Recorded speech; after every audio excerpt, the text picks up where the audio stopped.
Now, from education to health, this time about stigma. Pervasive stigma and discrimination.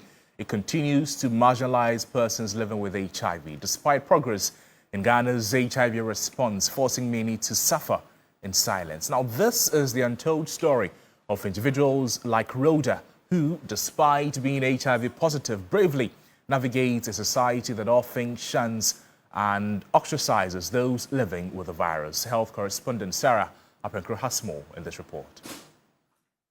Rhoda's life changed forever when she received the devastating diagnosis. The stigma, fear, and uncertainty about what lay ahead were overwhelming.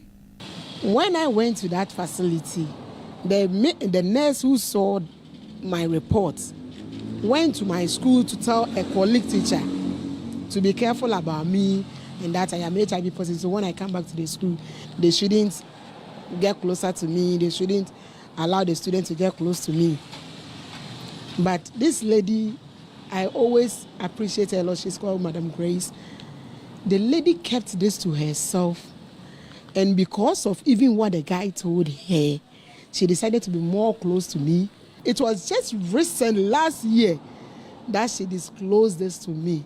The fear of being ostracized by her loved ones kept her silent. But she found love, and together with her husband, they welcomed children who are not carriers of the virus. I remember when I got married and I got pregnant with my first child, I went to a certain facility to seek for my ANC, and the very first day I got to the facility, two nurses were there having a discussion. And the discussion was around a person who just came there and tested positive to HIV. And they were discussing the person's subject. I was able to identify whom they were talking about, because one was directing the friend to where the person stays and another thing. And since we were in the same community, I was able to trace to see the person they were talking about. So I was like, wow, I'm also positive. So what will be my stand after they get to know of my status as well? Meaning they are going to discuss me and who will be the next person to hear about my story. So I left the facility. I decided not to come to the antenatal at all. But on the day of my delivery, I gave them my prophylaxis to be given to my child because I was due for delivery, and then I knew they have to give the prophylaxis to the child. Immediately, the baby comes out.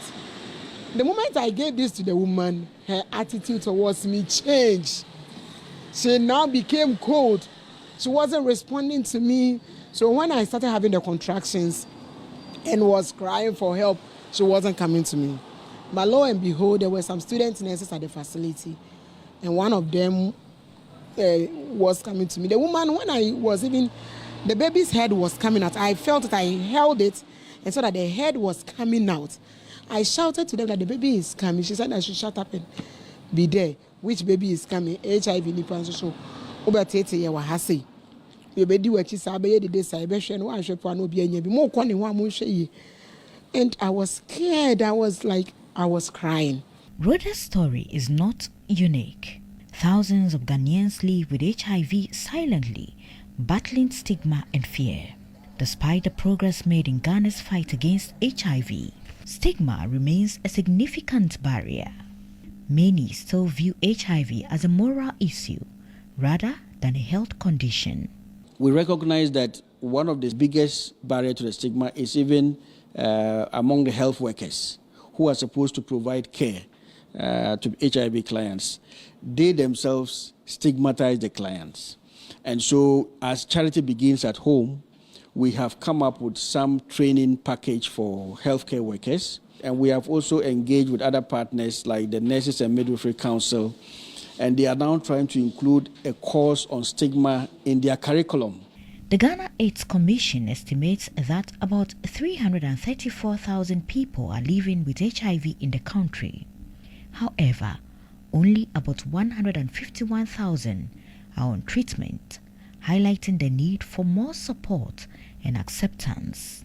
Rhoda has become an advocate for HIV awareness, sharing her story to break the stigma. I really felt that day that we really need to talk. We really need our voices to be heard, because we can easily die just because of how people perceive persons living with HIV. As Ghana strives to end AIDS by 2030, it is crucial to address the stigma and discrimination that hinder progress.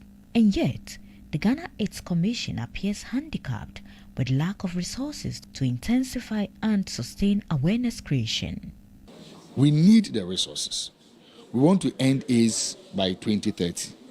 Without a dedicated fund to support all the innovations, all the other interventions, there's no way we'll be able to achieve that result.